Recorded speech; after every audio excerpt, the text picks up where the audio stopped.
तर माझ्या भावानं मी तुमचा आवडता स्पायडर गायकवाड भाई सकाळी कॉफी पिली. तुम्हाला वाटत असेल की पहिलं दूध पितोय परत कॉफी पितोय. अरे भाई म्हणजे मी माझ्या म्हणजे जे ठरवलं त्याच्यावरती ठाम आहे का नाही भाई, असं काय नाही आहे. मला एकतर भीती वाटते की बाबा जास्त चोचले केले तर उगाच मला काढून वगैरे टाकतील किंवा असं अलाउड आहे की नाही वगैरे. सो मी त्यांना कालच विचारलं की दूध पिलं तर चाल का, तर ते बोलले हो. आणि तुम्हाला वाटत असेल मी झाडू वगैरे का मारतोय भाई, हाऊसकीपिंगचा स्टाफ कमी झाला आहे. सो मला त्यांना हेल्प केली पाहिजे भाई, एवढं माझून पण चालत नाही.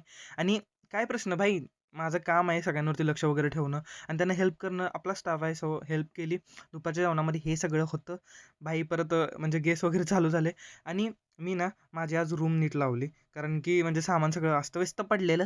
त्यामुळे मी माझं म्हणजे दिलंय त्या कपाटामध्ये लावले आणि मला ना रूम म्हणजे ह्या प्रॉपर्टीमध्ये एक्स्ट्रा वेगळी रूम नाही आहे. सो ते बोलत होते की स्टाफ रूम आहे त्याच्यामध्ये राहा. पण मला एकटं राहायचं होतं त्यामुळे मी ही रूम मागून घेतली. भाई आपण कुठे पण ॲडजस्ट होतो. परत एक नंबरचं काम केलं जे जेट स्प्रेचं होतं, कारण की ती रूम ब्लॉक होती. आणि बाई मला ही चावली माझी, मी तिला वाचवायला गेलो. अरे भाई जाऊ दे आता काय बोलू.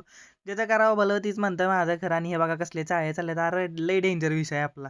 परत रात्रीचं भाई इथं लय खूप छान वाटतं. बरं मी एक नंबरमध्ये थोडा रेस्ट घेतली.